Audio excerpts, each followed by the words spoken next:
merci de votre fidélité aujourd'hui dans Agir pour l'environnement qui est, faut-il le rappeler, la seule émission de l'océan Indien entièrement consacrée à la protection et à la préservation de l'environnement mahorais. Nous allons parler des retenues collinaires. C'est quoi une retenue collinaire? Comment ça fonctionne? Et la troisième retenue collinaire, c'est pour quand, agir pour l'environnement au quotidien? Ben oui, moi j'y crois.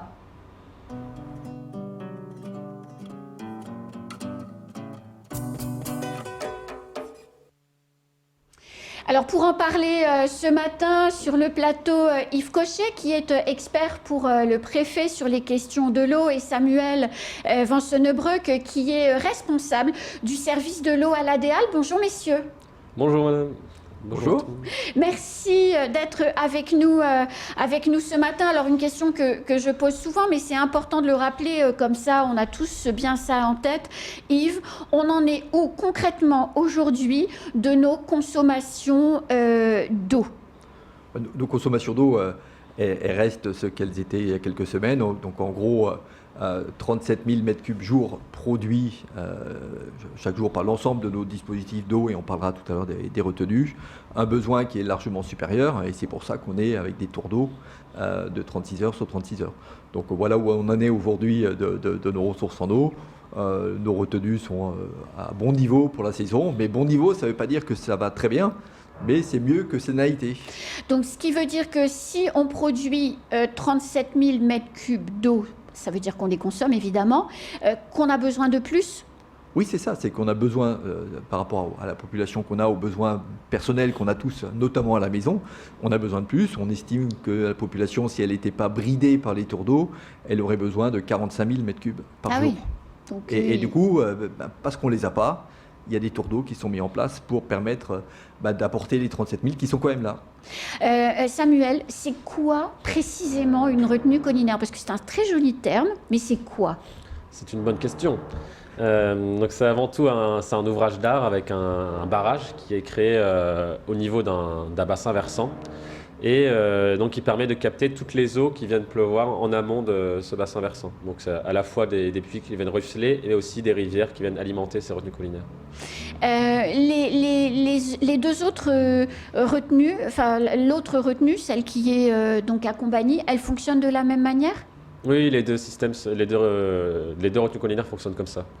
Comment on fait pour retenir l'eau? Pourquoi elle ne s'infiltre pas? Parce que c'est artificiel. C'est une zone de stockage d'eau qui est artificielle. Comment elle ne s'infiltre pas dans le sous-sol? Il y a une quantité suffisamment importante d'eau qui fait que après, une fois les premières gouttes d'eau s'infiltrent, mais après le sol est saturé et donc on se retrouve avec une couche quasiment imperméable où l'eau ne s'infiltre plus. L'eau que l'on y trouve dans ces retenues collinaires, Yves, elle vient de où? C'est l'eau de pluie. Hein. D'abord, c'est l'eau de pluie, et comme l'a dit Samuel, cette pluie elle tombe soit directement dans le plan d'eau, soit elle ruisselle par le bassin versant, donc par les coteaux qui sont autour de la retenue, soit par les cours d'eau qui alimentent la retenue, parce que si on remontait la retenue en amont, on voit qu'il y a un cours d'eau ou des cours d'eau qui se rejettent directement dans la retenue. Donc c'est un peu comme on voit sur les images, l'eau arrive au bout d'un moment dans la retenue collinaire. Oui, c'est ça, au bout d'un moment elle arrive, on parle du bassin versant, c'est l'ensemble du périmètre qui alimente ce barrage, qui est au point bas en fait. Et toute l'eau qui est en point haut de ce barrage arrive dans la retenue collinaire. Mais alors, il y a quand même tout un écosystème autour de cette grande zone de stockage, des rivières également qui apportent l'eau. Bon, la pluie, voilà, mais on le voit autour, il y a des animaux qui vivent. Comment on protège tout ça? La protection, elle est d'une part réglementaire, hein, c'est comme pour les captages, on a parlé des forages ou des captages, il y a des périmètres de protection qui existent pour la retenue d'eau, immédiat, c'est-à-dire qu'on n'a pas le droit d'aller dans le plan d'eau, aucune activité sur le plan d'eau, dans le plan d'eau, rapproché, c'est un périmètre qui est un peu plus large, dans lequel on peut faire certaines activités, mais pas trop, et un périmètre éloigné, ce qui est un périmètre de vigilance. Alors, sur les images, on a commencé à le voir, mais on a parlé d'animaux donc, qui vivent leur vie autour de la retenue collinaire, mais il y a aussi quelquefois des intrusions d'êtres humains, notamment des gens qui viennent se servir, prendre de l'eau. Est-ce que tout ça, Samuel, ça peut contaminer l'eau, ça peut faire courir un risque sur la qualité de toute cette zone de stockage dont on a un besoin important quand même? Oui, ça peut avoir des conséquences importantes. En plus, la retenue collinaire, c'est un milieu quand même qui a un équilibre assez fragile. On a eu parfois des bloom algae, donc développement d'algues. Donc c'est ce qui aussi peut être créé par des apports d'intrants. Un intrant, c'est... Donc, par exemple, avec des produits comme on peut mettre sur les plantes pour faire pousser les plantes, si on le met dans la retenue, ça peut faire pousser les algues. Ah oui. Bon, voilà. Et après, donc, voilà, il y a différentes pollutions qui peuvent se retrouver dans la retenue. Mais bon, après, il faut savoir qu'il y a quand même cette eau, avant d'arriver à notre robinet, elle va être traitée. Donc il y a quand même une protection pour notre santé. Mais par contre, plus on ajoute de pollution dans la retenue collinaire, c'est comme si on rajoute des pollutions dans les captages, dans les forages, il va falloir augmenter les traitements sur cette eau avant qu'elle puisse être distribuée. Et donc ça va augmenter les coûts de production et après la facture in fine, quoi. L'impact sur le coût est important. On le sait aussi dans les rivières, on en a vu tout à l'heure une couler et amener l'eau jusqu'à la retenue collinaire. On le sait, il y a des barrages. Alors, je ne sais pas si on doit appeler ça, Yves, correctement, si le terme approprié c'est barrage, mais en fait on détourne l'eau de cette rivière pour la prélever et par exemple alimenter de la culture illégale dans un champ qui est constitué au milieu de la forêt, qui ne devrait pas exister. Du reste, comment est-ce que ça pèse beaucoup à l'ensemble du département, sur l'ensemble du département? Est-ce que ça pèse beaucoup sur le volume d'eau qui nous manque? Bon, ce sera peut-être plutôt Samuel, puisque c'est lui qui pilote la police de l'eau avec la DEALM. Donc je vais laisser répondre et éventuellement je compléterai après. Samuel. Oui, après... Donc là, comme l'avait rappelé Yves, on est plus sur un problème de production actuellement. Donc la ressource, on en a suffisamment cette année. Oui. Après les autres années, c'est vrai qu'on a eu parfois des gros problèmes de ressources, comme en 2023. Mais donc cette année, on est davantage sur un problème de capacité de production. Cependant, voilà, chaque eau qui est prélevée en amont des ouvrages de production d'eau potable, en effet, ça va diminuer la quantité d'eau qu'on pourra après prélever pour arriver jusqu'à nos robinets. Voilà, quand on regarde un prélèvement à la fois, ça paraît une quantité assez faible, mais c'est vrai que quand ça s'accumule, ça s'ajoute, ça s'additionne, on se retrouve avec quand même une partie importante du débit qui peut être captée de manière illégale. Qu'est-ce qu'on met en œuvre? C'est quoi les moyens qui sont mis en œuvre par la police de l'environnement, par exemple, ou d'autres du reste, pour lutter contre ces préemptions qui sont illégales ou même ces pollutions aussi dont on se passerait bien? Donc déjà, il y a une réglementation qui encadre strictement ces usages. Après, prélever de l'eau dans l'absolu, c'est pas forcément interdit, c'est juste que ça doit être déclaré. Donc en fonction de la quantité d'eau qu'on prélève, il y a différentes procédures qu'il faut faire. Mais donc voilà, normalement on doit déclarer qu'on prélève de l'eau et comme ça, en fonction de ça, on peut dire non, pas à cet endroit-là, plutôt ailleurs. Enfin, quand c'est fait pour des cultures illégales, je doute qu'ils prennent contact avec vous. Voilà, c'est souvent ça le problème. Voilà, donc il y a déjà le côté réglementation et après, donc, il y a des contrôles qui sont réalisés régulièrement par les agents de la police de l'eau et les agents de l'OFB.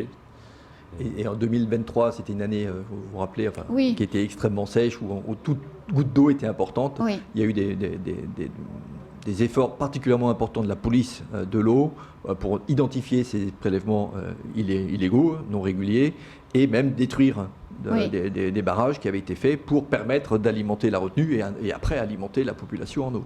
Alors sur la retenue collinaire de Dzoumogné, quand on y va, elle est peut-être plus facile d'accès que l'autre. Il y a un village illégal qui est construit depuis fort longtemps d'ailleurs tout en bas de la colline, mais qui remonte progressivement vers le haut. Est-ce que ça c'est pas dangereux pour la qualité de l'eau de la retenue, parce qu'ils viennent laver leur linge, ils viennent prélever. Alors vous dites que ce n'est pas forcément illégal, tant mieux, mais je ne suis pas certaine que laver le linge dans la retenue collinaire comme si c'était un lac, ça soit très très bon pour ensuite l'usine de potabilisation un peu en aval. Oui, comme on l'a dit, plus on apporte de pollution dans le milieu, déjà ça va dégrader la qualité du milieu. Donc ça peut être ça cause des troubles à la faune et la flore locale. Et aussi, ça rend plus difficile le traitement pour qu'ensuite elle soit potable. Donc en effet, ça... Donc effectivement, ces retenues-là, elles sont là pour produire de l'eau potable. Il n'y a pas d'autre usage qui en est autorisé. Donc effectivement, on mène des actions, ça ne se voit pas tous les jours, mais il y a des actions qui sont menées pour préserver cette ressource en eau qui est importante en qualité. Elle doit être la meilleure qualité possible, c'est ce que disait Samuel. Même si on ne la boit pas directement, elle doit être de la meilleure qualité possible pour limiter les traitements en aval et pour faire en sorte qu'à la fin, au robinet, on ait une eau qui soit la plus conforme possible. Et conforme dans l'absolu. Oui. Mais concrètement, la retenue collinaire par rapport au forage, par rapport à l'eau des rivières, les captages qu'il y a sur les rivières, les retenues collinaires, elles sont utilisées quand ? Et c'est toute l'année ou il y a des périodes où on va privilégier, par exemple, les rivières, les captages sur les rivières ? Comment c'est organisé tout ça ? Il faut savoir qu'à Mayotte, les eaux de surface, ça représente environ 60% de l'eau qui ensuite, in fine, arrive au robinet. Donc les eaux de surface, c'est la retenue collinaire et les rivières. Voilà, c'est ça. Et donc comme vous l'avez déjà un peu évoqué, en fait, il y a un équilibre qui se fait entre quand on pompe dans la rivière plutôt en saison des pluies et on pompe dans les retenues collinaires plutôt en saison sèche. Bon, après, forcément, il y a les courbes qui se croisent à un moment, ça se fait progressivement. Bien sûr. Mais donc voilà, là, mais après, si on lit sur une année entière, ça reste quand même, parmi les eaux de surface, c'est quand même 60% les cours d'eau et 40% les retenues collinaires. Ah, quand même. Donc c'est quand même les cours d'eau qui restent majoritaires dans la... Et ça a toujours été. Oui. En tout cas, depuis ça dépend des années, les années les plus sèches. Il y a moins d'eau dans les rivières, donc on va essayer de chercher plus dans la retenue. Encore faut-il qu'il y en ait. Bah oui. Et en 2023, c'était limite. C'était très limite. Et par contre, les années où il y a plus d'eau dans les rivières, on va privilégier d'abord le prélèvement en rivière et essayer de garder une retenue la plus remplie possible pour que, si jamais les rivières s'assèchent, on a toujours ce stock à disposition. La troisième retenue collinaire, on en parle beaucoup. Il semblerait qu'on arrive au bout de la question foncière et qu'on puisse passer à l'étape suivante. Oui, c'est ça. Enfin, là, je rappelle à nouveau, c'est le LEMA, le syndicat d'eau, qui est maître d'ouvrage, donc qui va construire et porter ce projet, évidemment avec l'appui technique et financier de l'État, mais c'est bien le LEMA qui va être l'instigateur. Alors on parle toujours de la troisième retenue de Rouvigny en aval de celle qui est déjà donc plus bas dans la rivière que celle qui est déjà là, mais c'est un complexe d'aménagement, d'équipement. Il y aura une retenue, des conduites, une autre usine, des châteaux d'eau, des réservoirs d'eau qu'on va faire. Donc c'est un ensemble de ce projet qui a été d'ailleurs annoncé par le président de la République lors de sa venue, c'était au mois d'avril de cette année, pour accélérer ce projet-là. Et effectivement, le LEMA est dans la voie finale d'acquisition du foncier, qui lui permettra ensuite, une fois qu'il est propriétaire de l'ensemble, de faire les travaux, les études préalables. On n'y est pas tout de suite, on est effectivement maîtrise foncière, et ensuite il y aura l'ensemble du cheminement des études, des travaux et de la mise en service. Tout ça va nous conduire en termes de planning, de délai et tout ça.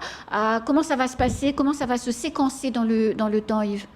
Là, je parle un petit peu au nom du syndicat d'eau, mais on partage suffisamment avec eux pour le savoir. Ils ont une chronographie, donc un calendrier pluriannuel de cet équipement. On espère tous qu'à partir de 2030, la retenue, l'ensemble du dispositif sera disponible. Et après, il faudra quand même que la retenue se remplisse. On va être sur un volume, la troisième retenue, elle aura le même volume que les deux autres retenues. Donc les deux autres retenues actuelles dont on a parlé, Combanit, Zoumonier, c'est à peu près 3 millions de mètres cubes. Cette troisième retenue fera à elle toute seule 3 millions de mètres cubes. Et ça se remplit en combien de temps? Parce que c'est des ordres de grandeur qu'on ne maîtrise pas forcément. J'imagine qu'il faut qu'il pleuve un peu plus qu'une fois pour la remplir. Oui, c'est entre 1 et 2 ans. Après, oui. ça dépendra aussi des années de pluie qu'on aura à ce moment-là. Ah oui, quand même, Mais 1 il ou faut 2 ans pour pour qu'elle remplir, soit remplie Qu'elle soit complètement. complètement remplie. Et que ce phénomène que vous expliquiez tout à l'heure, au début, ça s'infiltre un peu jusqu'à créer une sorte de barrière étanche, ça va aussi fonctionner quand cette retenue collinaire nouvelle sera mise en place. Ce ne sera pas une autre technologie. Je ne suis pas dans le projet. C'est le syndicat des eaux qui s'en occupe et qui travaillera aux solutions techniques à adapter, mais je pense que ce sera aussi le... Oui, c'est la solution Un petit aussi peu. la plus économique, Voilà, c'est parce ça. que déjà les projets d'investissement sur l'eau coûtent très cher Bien sûr. par construction, mais c'est aussi quelque chose qui est robuste, rustique, et qui est du coup moins coûteux en investissement, et qui est aussi plus rapide à mettre en œuvre. On est toujours, je le rappelle, dans une course à la ressource en eau. On a parlé des captages l'autre fois, on a parlé d'Ironibé, là on parle des retenues. On court après de nouvelles ressources en eau, donc il faut aussi aller vite. Il faut aller bien, il faut quand même faire les choses correctement, mais il faut aussi aller vite. Parce que voilà, on a notre besoin en eau, on a toujours nos tours d'eau. L'objectif, c'est quand même de sortir des tours d'eau. Bien sûr. Et cette Et de pas troisième y retomber. et pas y retomber à un moment donné. Donc cette troisième retenue va aussi consolider la sortie des tours d'eau qu'on avait évoquée à l'occasion de l'usine de dessalement d'Ironibé. Ironibé devrait nous permettre d'en sortir. Et la troisième retenue devrait permettre de durablement être sortie des tours d'eau. Globalement, 3 millions de mètres cubes d'eau, c'est pareil, c'est des ordres de grandeur énormes. Ça correspond à combien de jours de consommation actuelle à Mayotte, sans globalement, je vois vos sourires, vous êtes en train de faire tourner les calculatrices dans vos têtes, globalement sans tours d'eau, à peu près, 3 millions de mètres cubes. Le meilleur matheux de nous deux, c'est Samuel. Bah, ça fait plusieurs dizaines de jours. Après, ça dépend à quel niveau de consommation on est à ce moment-là. Mais Si on est à 47 000 mètres cubes, on tient non, quand mais voilà, même on peut 3-4 dire, mois, quoi. Oui, voilà, on peut dire. Mais après, cet ouvrage ne sera pas seul, quoi. Voilà, c'est dans l'écosystème global avec aussi, il y aura toujours les cours d'eau, toujours les forages, toujours ces diversifications. Mais voilà, ça va permettre de rajouter des mois des mois de sûreté, quoi. Alors, Globalement, les 3 millions de mètres cubes, on peut les ramener à la journée d'utilisation, mais aujourd'hui, le syndicat d'eau extrait de l'eau à peu près entre 15 et 17 millions de mètres cubes par an. Donc, vous voyez, oui. 3, c'est un sixième à peu près. Voilà. Avec cette nouvelle retenue, on aura un sixième de la consommation, enfin du stockage, du besoin d'eau annuel que l'on a. De notre département. Quand c'est un stock, on raisonne plutôt en disant c'est mon stock annuel que je peux utiliser au moment où j'en ai besoin, Bien sûr. plutôt que de dire c'est tant de mètres cubes par jour, qui gère plutôt la pointe d'usage et effectivement la répartition entre les rivières, cette retenue, les autres retenues. Il y aura tout un travail de gestion de l'ensemble de ces ressources en eau qui va être mis en place par le syndicat d'eau. Et globalement, avec tous les investissements qui sont en cours aujourd'hui, on sait qu'il y en a beaucoup, le plan Eau Mayotte, c'est plusieurs centaines de millions d'euros qui sont mis sur la table. Tout ça va nous permettre d'assurer une forme de sécurité en eau pendant combien de temps? Et est-ce qu'on s'arrête là ou est-ce qu'on continue toujours à chercher d'autres manières d'augmenter ce stockage? C'est jamais fini dans un service d'eau, que ce soit ici ou en Hexagone. Oui. C'est jamais fini. Vous avez toujours des renouvellements de réseau, des nouveaux équipements, une augmentation des besoins, population, entreprise. Donc c'est jamais fini. Il y a toujours, après le plan Eau Mayotte, il y aura un plan O2, un plan O3. Ce sera jamais fini en fait, parce que l'eau c'est un sujet permanent que l'on a. Donc l'objectif c'est d'accélérer le mouvement pendant un certain nombre d'années jusqu'en 2030-35. Pour rattraper un petit peu le retard qu'on a pu prendre avec l'Hexagone. Mais après, il faudra rester au niveau. Et pour rester au niveau, il y aura effectivement beaucoup d'efforts encore à faire. Et notamment, on n'en a pas parlé ici, mais la meilleure eau, c'est celle qu'on n'a pas perdue. C'est un peu comme en énergie. Donc je reviens sur la question des fuites. Oui. Travailler sur les fuites, sur les réseaux publics. Donc ça, c'est la SMAE et l'EMA qui doivent réparer les fuites. Mais aussi les fuites qu'on a à la maison. Oui. Donc aussi réparer les fuites qu'on a à la maison. Et c'est aussi cet effort-là, ça représente 20 à 25%. C'est quand même énorme. C'est quand même énorme. Donc agir sur les fuites, c'est agir facilement. C'est de l'eau qui est déjà là, mais qui est perdue bêtement. Bah si, quand même. Elle est perdue un peu C'est des bêtement. trous dans des tuyaux, c'est bête. Et du coup, le travail sur les fuites est aussi très important dans la réflexion générale sur les ressources en eau. Je reviens sur la troisième retenue collinaire. Vous avez dit que c'était tout un ouvrage, c'est-à-dire il y a une retenue, un bassin. Vous avez parlé d'une usine de potabilisation et vous avez aussi parlé de réservoirs à eau. Vous pouvez nous décrire un peu à quoi ça va ressembler ? Enfin, ressembler, c'est peut-être un peu compliqué, Oui. mais en gros, ça comprend quoi? D'abord, il y a le stock d'eau. Ouais, donc ça, c'est la retenue. C'est la retenue. Le Ensuite, lac cette eau, géant artificiel. Voilà. Ensuite, cette eau, il faut la traiter. Hein. Oui. Samuel l'a dit tout à l'heure, ce n'est pas une eau qui va directement au robinet. Donc, il faut la traiter, d'où une usine qui sera dédiée essentiellement à cette ressource en eau. Et ensuite, il faut la diffuser auprès des populations. Et la stocker avant. Et la stocker avant, pour avoir un temps de stockage. En général, on dit il faut que j'ai dans mon stock d'eau à peu près 10-15 heures de stockage. Aujourd'hui, on est plutôt à 5-6 heures de stockage. D'où les coupures parfois plus fréquentes. D'où les coupures parce que le stock d'eau s'est épuisé trop vite. Donc l'idée, c'est d'augmenter les stocks d'eau. Et les stocks d'eau, c'est les châteaux d'eau ou les réservoirs d'eau que l'on voit à droite et à gauche. Donc là, il faut en construire aussi qui sont adaptés à la distribution de cette nouvelle eau qu'on aura avec cette retenue. Alors, on voit qu'aujourd'hui, entre nos consommations de 47 000 m3 jour et la capacité de potabilisation de 37 000 m3 jour, il manque déjà 10 000. Super, on en construit une nouvelle, elle va potabiliser l'eau dont on va avoir besoin à partir de la retenue, mais est-ce qu'il y aura des marges pour potabiliser plus d'eau et mieux répondre à nos besoins? Enfin, je veux dire, autrement dit, cette usine, est-ce qu'elle va être plus dimensionnée que juste la retenue collinaire? C'est un tout petit peu tôt pour le dire, mais je crois savoir que l'EMA a ça en tête, c'est-à-dire c'est un peu comme Ironibé, où on a une première tranche qui est 10 000 m3 jour, extensible à 16 000 m3 jour quand on l'aura décidé. Et cette usine, ce sera vraisemblablement la même chose. Aujourd'hui, c'est ce qui se fait sur toutes les usines neuves qui se construisent ici ou ailleurs. On prévoit ce qu'on a besoin au début et des possibilités d'extension pour les besoins futurs. Globalement, on a quel pas de temps pour bien tout savoir et bien tout comprendre? Vous avez dit 2030 pour que l'usine commence à fonctionner. Après 2032, si j'ai bien compris, pour que l'eau puisse commencer à être potabilisée. Mais on y verra beaucoup plus clair à partir de quand sur la stratégie et les répartitions de charges entre les différents outils.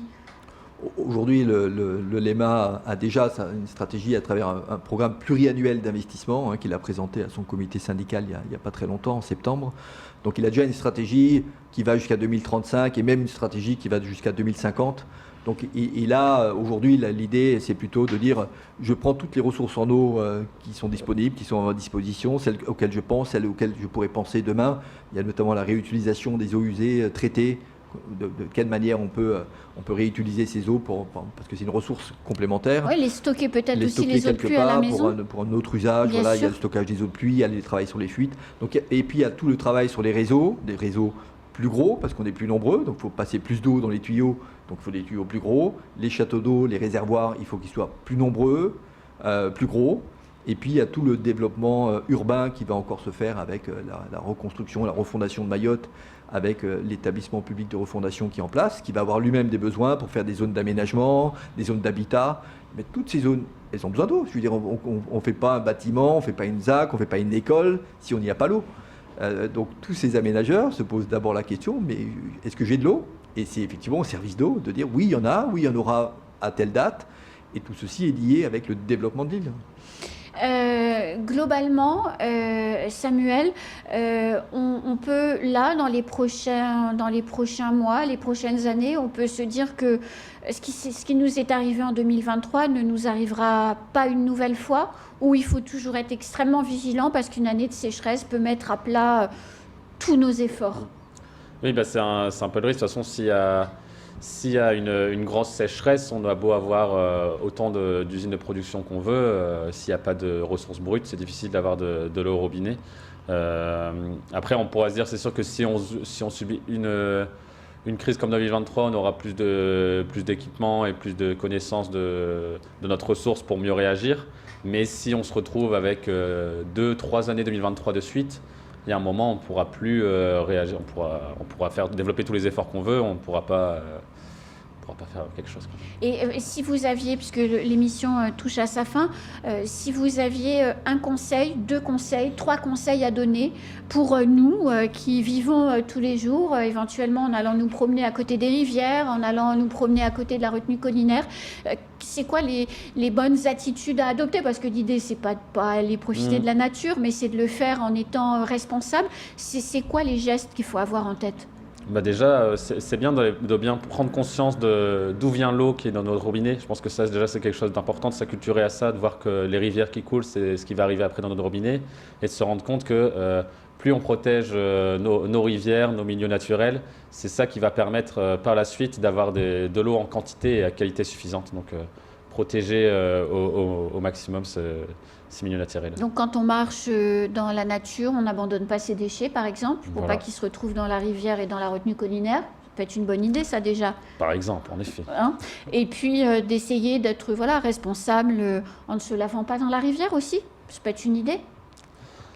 Oui, c'est ça. Tout ce qu'on fait dans la rivière revient au robinet. Alors même si c'est après traitement, il faut bien se dire ça. Il y a un lien de cause à effet. Ce que je fais en amont, je récupère en aval. C'est vrai sur l'eau, mais c'est aussi vrai sur les déchets. La bouteille que je jette en amont dans ma montagne, je la retrouverai au lagon quelques années plus tard ou quelques mois plus tard, mais je la retrouverai. Donc tout est lié entre la terre et la mer. Et il faut être donc vigilant et nous faire au maximum attention pour protéger la ressource, sans oublier évidemment de fermer les robinets et de ne pas laisser couler l'eau bêtement pour protéger et assurer que ça dure le plus longtemps possible les retenues collinaires. C'est à peu près le message. Tout à fait. Ouais, prenons soin de l'eau. Exactement. Merci beaucoup en tout cas à tous les deux. Merci à vous et on se retrouve dans Agir pour l'environnement très rapidement avec une autre thématique.